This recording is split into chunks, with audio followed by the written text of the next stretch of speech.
বিসমিল্লাহির রহমানির রহিম। ফাজাইলে আমল 462 নম্বর পৃষ্ঠা। সুবহানাল্লাহ, আলহামদুলিল্লাহ। অতঃপর হুজুর সাল্লাল্লাহু আলাইহি সাল্লাম সাহস করিয়া অন্যান্য লোকদের সহিত কথা বলার ইচ্ছা করিলেন, কিন্তু কেহই তাহার সহিত আলাপ করিতে সম্মত হইল না, বরং রূঢ় কণ্ঠে সকলেই এক বাক্যে বলিল, এক্ষুনি তুমি আমাদের শহর হইতে বাহির হইয়া যথাই ইচ্ছা তথায় চলিয়া যাও। হুজুরে পাক সাল্লাল্লাহু আলাইহি সাল্লাম যখন সম্পূর্ণরূপে নিরাশ হইয়া ফিরিয়া যাইতেছিলেন, তখন তাহারা শহরের দুষ্টু ছেলেদিগকে তাহার পিছনে লেলাইয়া দিল। ছেলেরা হাতে তালি বাজাইয়া ঠাট্টা ও বিদ্রূপ করিতে লাগিল। এমনকি প্রিয় নবীজির উপর এমন ভাবে ইট পাটকেল ও পাথর নিক্ষেপ করিতে লাগিল, যদ্বারা প্রিয় নবীজি সাল্লাল্লাহু আলাইহি সাল্লাম এর মোবারক শরীর হইতে রক্ত ধারা প্রবাহিত হইতে লাগিল ও জুতা মোবারক পর্যন্ত রক্তে রঞ্জিত হইয়া গেল। এইরূপ ক্ষত বিক্ষত দেহ নিয়া হুজুর সাল্লাল্লাহু আলাইহি সাল্লাম ফিরিয়া আসিলেন এবং দুষ্টমতি ছোকরাদের অত্যাচার হইতে যখন কিছুটা নিষ্কৃতি পাইলেন, তখন এক জায়গায় ক্লান্ত ও পরিশ্রান্ত হইয়া বসিয়া পড়িলেন এবং বড়ই কাতর স্বরে পরওয়ারদিগারের আলমের সহিত শাহী দরবারে এই বলিয়া প্রার্থনা করিতে লাগিলেন, হে পরওয়ারদিগার, আমি আমার দুর্বলতা এবং অসহায় অবস্থার জন্য একমাত্র তোমার দরবারে অভিযোগ করিতেছি। হে রহমানুর রহিম, তুমি একমাত্র দুর্বলদের পরওয়ারদিগার। তুমি আমাকে কাহার সুপর্দ করিতেছ? তুমি আমাকে শক্তিশালী শত্রুর হাতে অথবা বদমেজাজ আর চক্ষুওয়ালা অজানা ব্যক্তির হাতে সুপর্দ করিতেছ? আয় মাওলা, যদি তুমি আমার উপর অসন্তুষ্ট না থাকো, তবে আমি আর কাহারও পরোয়া করি না এবং বরং তোমার হেফাজতেই আমার জন্য যথেষ্ট। আমি তোমার চেহারার সেই নূরের উচিলায় যদ্বারা সারা বিশ্ব ভুবনের অন্ধকারে বিদূরিত হইয়া গেল এবং যদ্বারা ইহকাল ও পরকালের যাবতীয় কার্য সম্পাদন হইয়া থাকে, আশ্রয় চাহিতেছি, যেন তুমি আমার উপর রাগান্বিত না হও। ইলাহি, তোমার অসন্তুষ্টিকে সন্তুষ্টি দ্বারা পরিবর্তন করাই আমার একমাত্র সাধনা ও কামনা। তুমি একমাত্র শক্তিশালী। হযরত জিবরাইল আলাইহিস সালাম হাজির হইয়া আরজ করিলেন, আল্লাহ পাক তাইববাসীদের ধৃষ্টতামূলক যাবতীয় আচরণ ও দুর্ব্যবহার লক্ষ্য করিয়াছেন এবং পাহাড় সমূহের খেদমত যাহার উপর ন্যস্ত, এমন এক জবরদস্ত ফেরেশতা আপনার নিকট পাঠাইয়াছেন। আপনি তাহাকে যাহা ইচ্ছা তাহাই আদেশ করিতে পারেন। অতঃপর একজন ফেরেশতা হুজুর সাল্লাল্লাহু আলাইহি ওয়াসাল্লামকে সালাম করিয়া আরজ করিলেন, আমাকে যাহা ইচ্ছা তাহাই আদেশ করিতে পারেন। যদি আপনার নির্দেশ পাই, তবে তাইফের উভয় পার্শ্বের পাহাড়কে এমন ভাবে মিলাইয়া দিব যেন সকলেই উহার মধ্যস্থলে নিষ্পেষিত হইয়া যায়, অথবা আপনার ইচ্ছানুসারে অন্য শাস্তির ব্যবস্থা করিতে পারেন। কিন্তু দয়ার সাগর রাহমাতুল লিল আলামিন সাল্লাল্লাহু আলাইহি ওয়াসাল্লাম উত্তর করিলেন, আমি আল্লাহর দরবারে এই আশাই পোষণ করি যে যদি ইহারা পবিত্র ইসলাম গ্রহণ নাও করে, তবুও তাহাদের বংশধরদের মধ্যে এমন লোক পয়দা হইবে যাহারা পবিত্র ইসলামের ছায়াতলে আশ্রয় গ্রহণ করিয়া একমাত্র আল্লাহ পাকের ইবাদত বন্দেগী করিবে।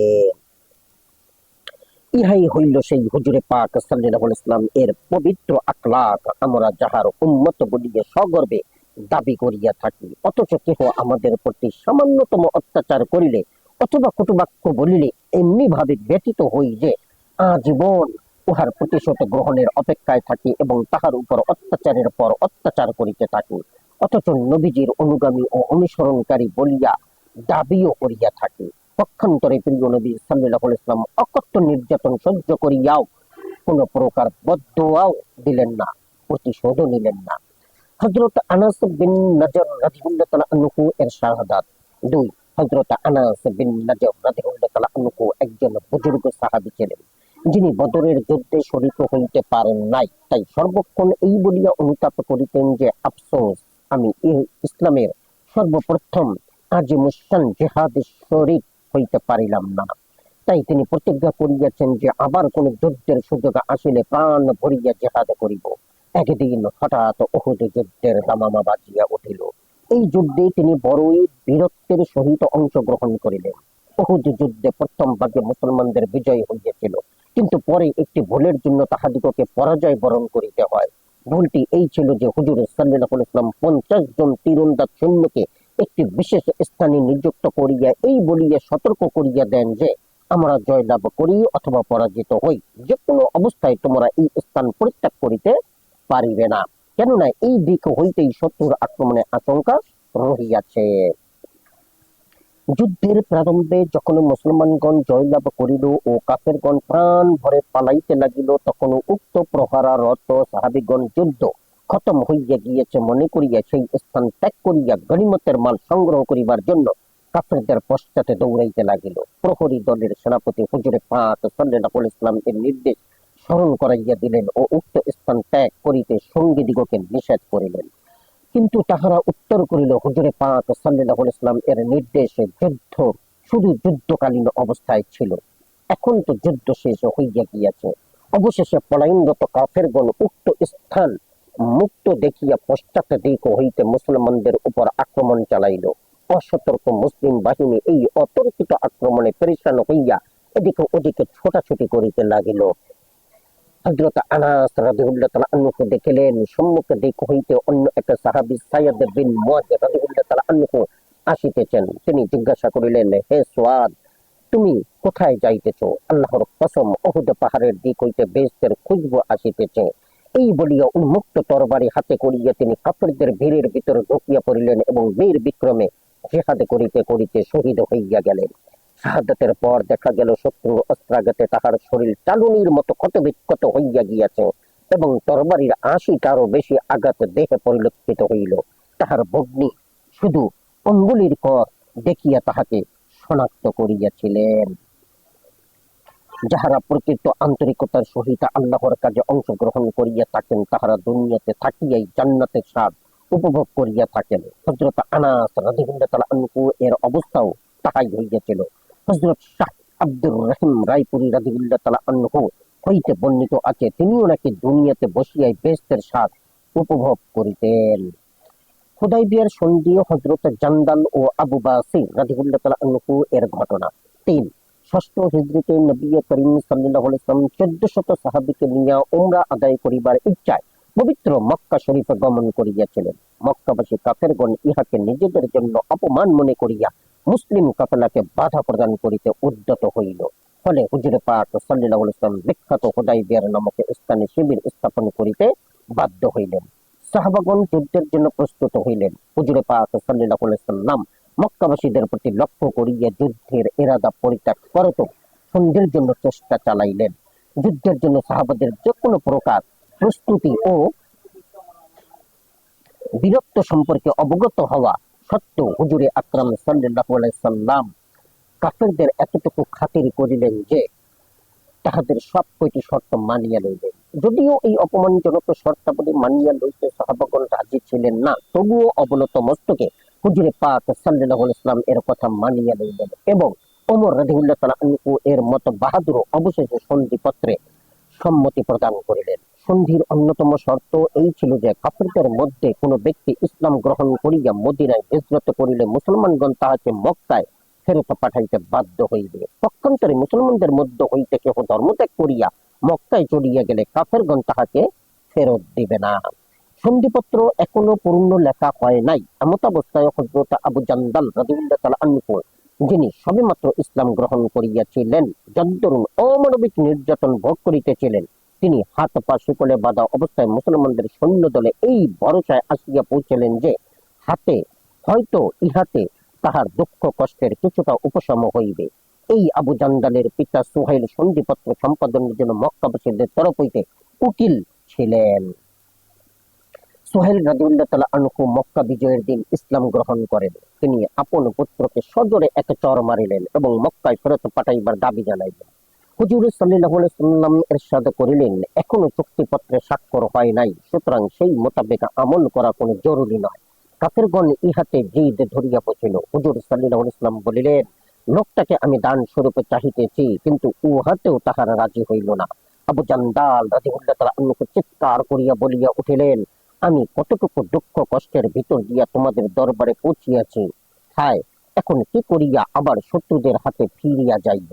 হুজুর সাল্লাল্লাহু আলাইহি ওয়াসাল্লাম তাহাকে সান্ত্বনা দিয়া বলিলেন, বেটা ধৈর্য ধর, অতি সত্বর ইনশাআল্লাহ তোমার জন্য রাস্তা খুলিয়া যাইবে। ওই সময় মুসলমানদের মানসিক অবস্থা কি হইয়াছিল তাহা একমাত্র আল্লাহ পাকই জানেন। সন্ধিপত্র পূর্ণ হইবার পর আবু বাসির রাদিয়াল্লাহু তাআলা আনহু নামক এক সাহাবী ইসলাম গ্রহণ করিয়া মদিনায় গিয়া পৌঁছালেন। তাহাকে ফেরত পাইবার জন্য কাফেরগণ 2 জন লোক মদিনায় পাঠাইল। হুজুর সাল্লাল্লাহু আলাইহি ওয়াসাল্লাম এর ওয়াদা মোতাবেক আবু বাসির রাদিয়াল্লাহু তাআলা আনহুকে তাহাদের হাতে সুপর্দ করিলেন। তিনি আরজ করিলেন, হুজুর, আমি ইসলাম গ্রহণ করিয়া আসিলাম, এখন আবার আমাকে কাফেরদের কবলে পাঠাইতেছেন? হুজুর সাল্লাল্লাহু আলাইহি ওয়াসাল্লাম উত্তর করিলেন, ইনশাআল্লাহ অতি সত্বর তোমাদের জন্য রাস্তা খুলিয়া যাইতেছে। তিনি ওই কাফের দয়ের সহিত মক্কায় রওনা হইলেন। পথিমধ্যেই তিনি একজন সাথীকে বলিলেন, বন্ধু, তোমার তরবারিখানা তো বড়ই চমৎকার মনে হইতেছে। শৌখিন লোক সামান্য কথাতেই মাতিয়া ওঠে। লোকটি সঙ্গে সঙ্গে তরবারিখানা খাপ হইতে বাহির করিয়া হযরত আবু বকর রাদিয়াল্লাহু তাআলা আনহু এর হাতে দিয়া বলিল, দেখো ভাই, আমি অনেকবার ইহা শত্রুর উপর পরীক্ষা করিয়াছি। আবু বকর রাদিয়াল্লাহু তাআলা আনহু তলোয়ারখানা হাতে লইয়া তাহারই উপর পরীক্ষা চালাইলেন। দ্বিতীয় কাফের এই হত্যাকাণ্ড দেখিয়া ভাবিল এইবার তাহার পালা। তৎক্ষণাৎ সে দ্রুত ছুটিয়া গিয়া মদিনায় প্রবেশ করিয়া হুজুর পাক সাল্লাল্লাহু আলাইহি ওয়াসাল্লাম এর খেদমতে প্রকাশ করিল, হুজুর, আমার সাথে মারা গিয়াছে, এখন আমার পালা। বছরে হযরত আবু বকর রাদিয়াল্লাহু তাআলা আনহু সেখানে উপস্থিত হইয়া আরজ করিলেন, হুজুর, আপনি আপনার ওয়াদা পূর্ণ করিয়াছিলেন, কিন্তু আমার সহিত তাহাদের কোন চুক্তিপত্র নাই। ইহারা আমাকে আমার দিন হইতে ফিরাইবার চেষ্টা করিয়াছিল, সেই জন্য আমি এই রূপ করিয়াছি। হুজুর সাল্লাল্লাহু আলাইহি ওয়াসাল্লাম উত্তর করিলেন, ইহা তো যুদ্ধের উস্কানিমূলক কথা, যদি এই ব্যক্তির কোন সাহায্যকারী থাকিত। আবু বকর রাদিয়াল্লাহু তাআলা আনহু বুঝিতে পারিলেন, এখনো কেহ আমার জন্য আসিলে আমাকে অবশ্যই মক্কায় যাইতে হইবে। তাই তিনি মদিনা ত্যাগ করিয়া সমুদ্র উপকূলবর্তী একটি নিরাপদ স্থানে আশ্রয় নিলেন। এই সংবাদ শুনিতে পাইয়া মক্কা শরীফ হইতে গোপনে হযরত আবু জান্দাল রাদিয়াল্লাহু তাআলা আনহু ও তাহার সহিত মিলিত হইলেন। এইভাবে যে কেহ নতুন মুসলমান হইত তাহাদের সহিত আসিয়া যোগদান করিত। এইভাবে কয়েক দিনের মধ্যে তাহারা ছোটখাটো একটি দলে পরিণত হইল। কিন্তু এই নির্জন জনমানবহীন শূন্য প্রান্তরে খাওয়া পড়ার ব্যাপারে তাহারা এই ভীষণ সমস্যার সম্মুখীন হইবেন। কিন্তু যে সমস্ত অত্যাচারী কাফেরদের জুলুমে তাহারা দেশ ত্যাগ করিতে বাধ্য হইয়াছিলেন, তাহাদের সিরিয়াগামী কাফেলা এই পথ দিয়েই যাতায়াত করিত। ইহারা ওই সমস্ত কাফেলা লুণ্ঠন করিয়া নিজেদের জীবিকার ব্যবস্থা করিত। শেষ পর্যন্ত মক্কার কাফেরগণ পেরেশান হইয়া হুজুর পাক সাল্লাল্লাহু আলাইহি ওয়াসাল্লাম এর খেদমতে লোক পাঠাইয়া নেহায়েত মিনতি সহকারে প্রার্থনা জানাইল যেন তিনি আত্মীয়তার বন্ধনের দিকে চাহিয়া উক্ত জামায়াতকে ডাকিয়া পাঠান এবং ব্যবসায়ী কাফেলাওয়ালা দিগকে বিপদ মুক্ত করেন। বুখারী শরীফে বর্ণিত আছে, হুজুর সাল্লাল্লাহু আলাইহি ওয়াসাল্লাম এর অনুমতি পত্র যখন তাহাদের নিকট পৌঁছিয়াছিল, তখন আবু বকর রাদিয়াল্লাহু তাআলা আনহু মৃত্যু শয্যায় শায়িত। মেহবুবে নবী সাল্লাল্লাহু আলাইহি ওয়াসাল্লাম এর পত্রখানা হস্তগত হওয়ার সাথে সাথেই তিনি প্রাণ ত্যাগ করিয়া জান্নাতবাসী হন। সত্য দিনের প্রকৃত অনুসারী যত বড় বিরুদ্ধ শক্তির মোকাবিলায় পতিত হোক না কেন, সে ধর্ম হইতে বিমুখ হইতে পারে না। বরং মুসলমান প্রকৃত মুসলমান হইলে আল্লাহ পাক তাহাকে যে কোনো প্রকার সাহায্য করিবেন বলিয়া ওয়াদা করিয়াছেন। হযরত বেলাল রাদিয়াল্লাহু তাআলা আনহু এর নির্যাতন ভোগের কাহিনী 4। বিখ্যাত সাহাবী হযরত বেলাল হাবশী রাদিয়াল্লাহু তাআলা আনহু মসজিদে নববীর স্থায়ী মুয়াজ্জিন ছিলেন। প্রথমে তিনি জনৈক কাফেরের গোলাম ছিলেন। ইসলাম গ্রহণের অপরাধে তিনি নিদারুণ নির্যাতন ভোগ করিতেছিলেন। চরম মুসলিম বিদ্বেষী উমাইয়া বিন খালফ গ্রীষ্মের দুপুরে মরুভূমির বালুকারাশির উপর তাহাকে চিৎ করিয়া শুয়াইয়া তাহার বুকের উপর প্রচন্ড একখানা পাথর চাপাইয়া দিত, যেন তিনি নড়াচড়া করিতে না পারেন। এই অবস্থায় সেই পাষাণ হৃদয় উমাইয়া তাহাকে বলিয়ে, তো হয়তো তুমি এইভাবেই ছটফট করিয়া মৃত্যুবরণ করো, না হয় বাঁচিবার আকাঙ্ক্ষা থাকিলে ইসলাম ত্যাগ করো। তিনি ওই মর্মান্তিক অবস্থায় পতিত হইয়াও মুখে শুধু আহাদ আহাদ শব্দ উচ্চারণ করিতেন, অর্থাৎ একমাত্র আল্লাহই আমার উপাস্য। রাত্রিবেলায় লৌহের শিকলে আবদ্ধ করিয়া তাহাকে পিটানো হইত আমার, এবং পরের দিন ওই ক্ষত বিক্ষত শরীরকে মরুভূমির উত্তপ্ত বালুর উপর শোয়াইয়া এমন অসহ্য যন্ত্রণাদায়ক শাস্তি দিত যেন তিনি সেই অবস্থায় ইসলাম ছাড়িয়ে দেন, অথবা ছটফট করিতে করিতে মৃত্যুমুখে পতিত হন। পালাক্রমে একাধিক শক্তিশালী কাফের তাহাকে শাস্তি প্রদান করিত। একবার উমাইয়া, আবার আবু জেহেল, অন্যবার কোন পাষণ্ডের নম্বর আসিত এবং প্রত্যেকে শাস্তি দিতে গিয়ে নিজের সম্পূর্ণ শক্তি ব্যয় করিত। একদিন হযরত আবু বকর সিদ্দিক রাদিয়াল্লাহু তাআলা আনহু তাহার এই দুরবস্থা দেখিয়া তাহাকে খরিদ করিয়া আজাদ করিয়া দিলেন। যেহেতু আরবের মূর্তি পূজকগণ আপন দেব দেবীদিগকেও মাবুদ বা উপাস্য মনে করিত, উহার মোকাবিলায় ইসলাম তাওহীদ বা একত্ববাদের শিক্ষা দিয়াছিল। অতএব কারণে হযরত বেলাল রাদিয়াল্লাহু তাআলা আনহু এর মুখে আহাদ আহাদ শব্দ উচ্চারিত হইত। ইহা একটি চরম বন্ধুত্ব ও প্রেমের নিদর্শন। মিথ্যা প্রেমে গ্রেপ্তার হইয়াও প্রেমিকার নাম বারবার উচ্চারণ করিতে মানুষ আনন্দ পায়, অনর্থক তাহার নামের বলি আওড়াইতে থাকে। আর যেই প্রকৃত মেহবুবে আল্লাহ পাকের প্রেম ও মহব্বত ইহকাল ও পরকাল উভয় জাহানে কাজে আসিবে, তাহার নামের বলি আওড়াইতে যে কত আনন্দ ও স্বাদ পাওয়া যায় তাহা না বলিলেই চলে। হযরত বেলাল রাদিয়াল্লাহু তাআলা আনহুকে কঠিন হইতে কঠিনতর শাস্তি প্রদান করা হইত। তাহাকে মক্কার দুষ্ট ছেলেদের হাতে সোপর্দ করিয়া দেওয়া হইত। ছেলেগণ তাহাকে লইয়া মক্কার অলিতে গলিতে চক্কর দিয়া ফিরিত। আর সত্যিকার প্রেমের নিদর্শন স্বরূপ তিনি একমাত্র আহাদ শব্দের অজিফায় মত্ত থাকিয়া যাবতীয় নির্যাতন অকাতরে সহ্য করিয়া যাইতেন। ইহারই প্রতিদান স্বরূপ নবী করিম সাল্লাল্লাহু আলাইহি ওয়াসাল্লাম মদিনার মসজিদের জন্য তাহাকে স্থায়ী মুয়াজ্জিন নিযুক্ত করিয়াছিলেন। এমনকি দেশে ও সফরে সবসময় আজান দেওয়ার ভার তাহার উপরে ন্যস্ত ছিল। হুজুর সাল্লাল্লাহু আলাইহি ওয়াসাল্লাম এর ইন্তেকালের পর মদিনায় অবস্থান করা ও হুজুর সাল্লাল্লাহু আলাইহি ওয়াসাল্লাম এর স্থান শূন্য দেখা তাহার জন্য অসহ্য হইয়া গিয়াছিল। তাই তিনি বাকি জীবন জিহাদে কাটাইবার ইচ্ছায় মদিনা ছাড়িয়া গেলেন। দীর্ঘদিন যাবত তিনি মদিনায় আর ফিরিয়া আসেন নাই। একদিন তিনি স্বপ্নে যোগে হুজুর পাক সাল্লাল্লাহু আলাইহি ওয়াসাল্লাম এর জিয়ারত লাভ করিলেন। হুজুর সাল্লাল্লাহু আলাইহি ওয়াসাল্লাম তাহাকে বলিলেন, হে বেলাল, ইহা কত বড় জুলুমের কথা যে তুমি একবারও আমার নিকটে আসিতেছ না। নিদ্রা হইতে উঠিয়া তিনি মদিনা মুনাওয়ারা আগমন করিলেন। হুজুরে পাক সাল্লাল্লাহু আলাইহি ওয়াসাল্লাম এর কলিজার টুকরা হযরত হাসান এবং হুসাইন রাদিয়াল্লাহু তাআলা আনহু তাহাকে আজান দিবার অনুরোধ করিলেন। নবীজির আদরের দুলাল নাতিদ্বয়ের অনুরোধে তিনি উপেক্ষা করিতে পারিলেন না। তিনি আজান দিতে আরম্ভ করিলেন। আর সঙ্গে সঙ্গে অনেক বছর পর প্রিয় নবীজি সাল্লাল্লাহু আলাইহি ওয়াসাল্লাম এর জামানা আজানের শব্দ শুনিবা মাত্র সারা মদিনায় এক মর্মস্পর্শী শোকের রোল পড়িয়া গেল। এমনকি আনসার ও মুহাজিরদের পর্দানসীন মেয়ে লোকগণ পর্যন্ত ক্রন্দন করিতে করিতে ঘর হইতে বাহির হইয়া পড়িলেন। কিছুদিন সেখানে অবস্থান করার পর তিনি আবার মদিনায় ছাড়িয়া চলিয়া গেলেন এবং 20 হিজরিতে দামেস্ক নগরে ইন্তেকাল করেন। হযরত আবু জার রাদিয়াল্লাহু তাআলা আনহু এর ঘটনা 5। হযরত আবু জার গিফারি রাদিয়াল্লাহু তাআলা আনহু একজন বিখ্যাত সাহাবী ছিলেন। তিনি কালে জবরদস্ত বুজুর্গ এবং আলেম হিসেবে খ্যাতি লাভ করিয়াছিলেন। হযরত আলী রাদিয়াল্লাহু তাআলা আনহু বলেন, তিনি এমন ইলম হাসিল করিয়াছিলেন যাহা অন্য কেউ হাসিল করিতে অক্ষম, অথচ তিনি সেই ইলমের হেফাজত করিয়াছিলেন। হযরত আবু জার গিফারি রাদিয়াল্লাহু তাআলা আনহু যখন হুজুরে পাক সাল্লাল্লাহু আলাইহি ওয়াসাল্লাম এর নবুয়তের প্রথম খবর জানিতে পাইলেন, তখন প্রকৃত তথ্য সংগ্রহের জন্য তিনি তাহার ভ্রাতাকে মক্কায় পাঠাইয়া দিলেন।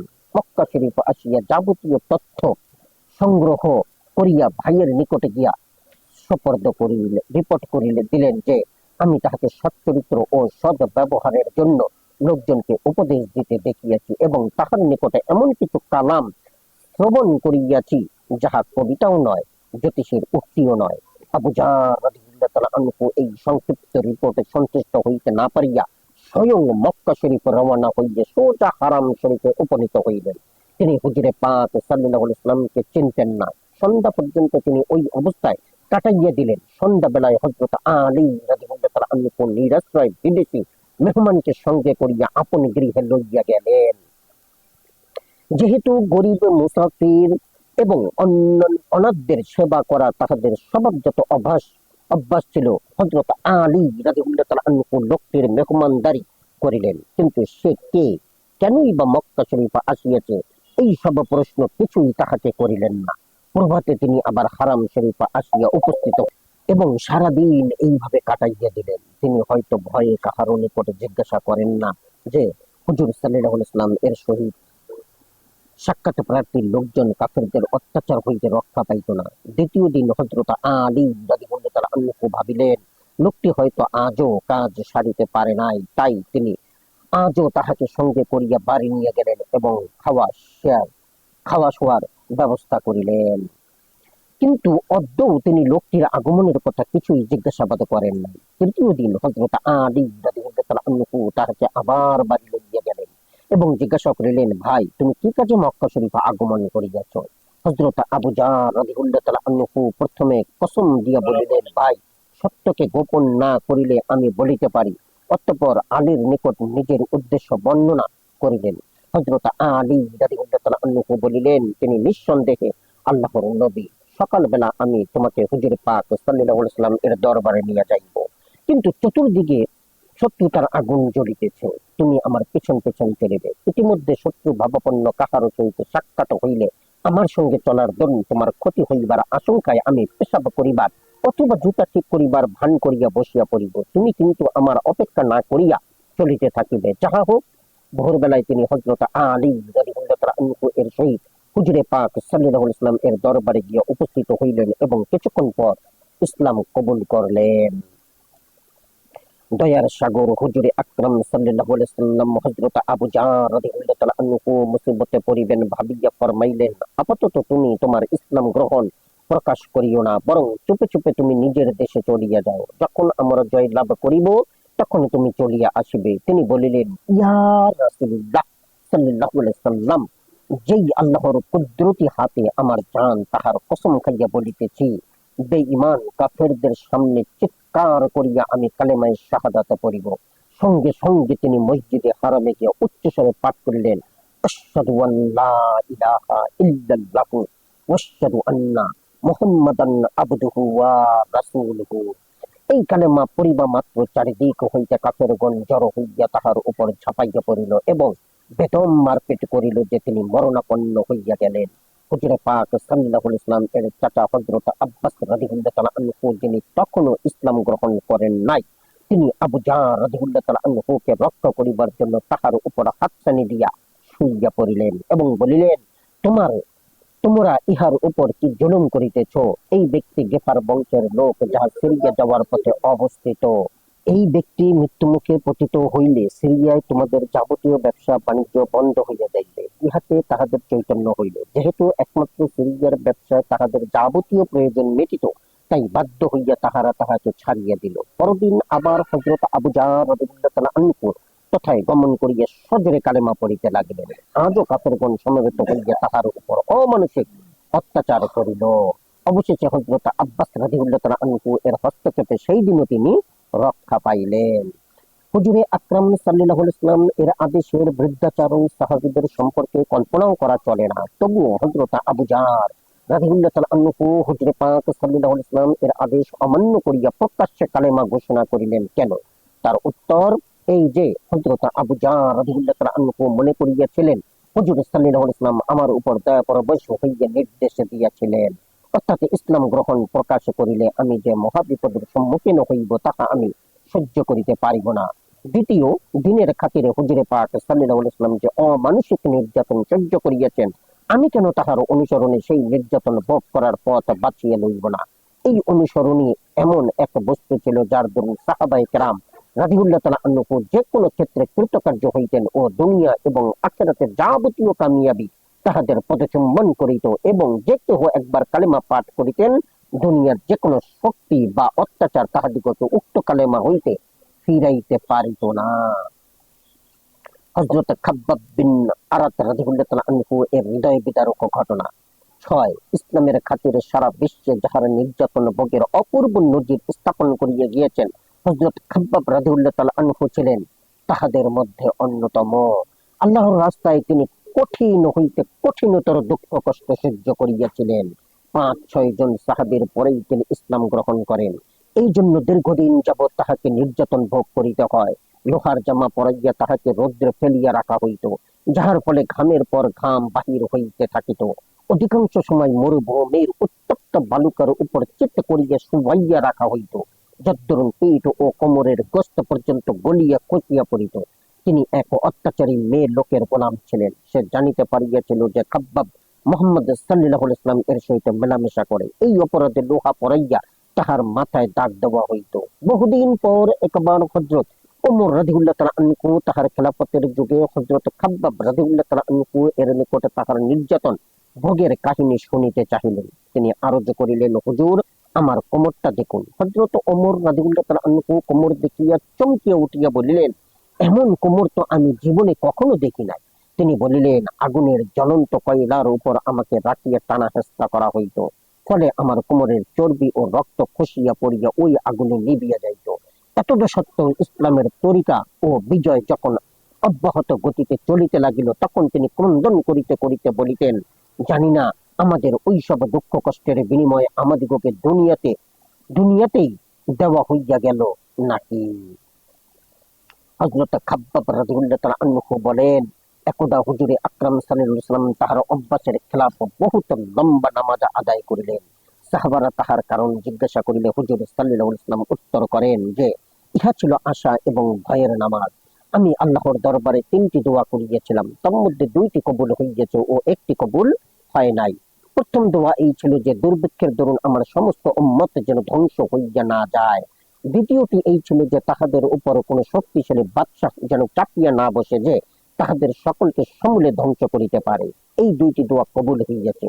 তৃতীয় দোয়া এই ছিল যে, উম্মত আপোষে যেন ঝগড়া ফেসাদে লিপ্ত না হয়, ইহা কবুল হয় নাই। হযরত খাব্বাব রাদিয়াল্লাহু তাআলা আনহু 37 বছর বয়সে ইন্তেকাল করেন এবং কুফা নগরীতে সর্বপ্রথম এই সাহাবী সমাহিত হয়। ইন্তেকালের পর একদা হযরত আলী রাদিয়াল্লাহু তাআলা আনহু তাহার সমাধির পাশ দিয়ে যাইতেছিলেন, তথায় তিনি বলেন, আল্লাহ তাআলা খাব্বাবের উপর রহমত নাযিল করুন। তিনি স্বেচ্ছায় হিজরত করিয়াছেন এবং আজীবন জিহাদে কাটাইয়াছিলেন, অনেক কষ্ট ও নির্যাতন ভোগ করিয়াছেন। ভাগ্যবান ওই ব্যক্তি যিনি কিয়ামতকে স্মরণ করেন, হিসাব নিকাশের তৈয়ারি করেন এবং জীবিকার উপযোগী সম্পদের উপর সন্তুষ্ট থাকেন এবং আপন প্রতিপালককে রাজি রাখেন। আমানতু বিল্লাহ। জাযাকুমুল্লাহ খাইরান। আসসালামু আলাইকুম।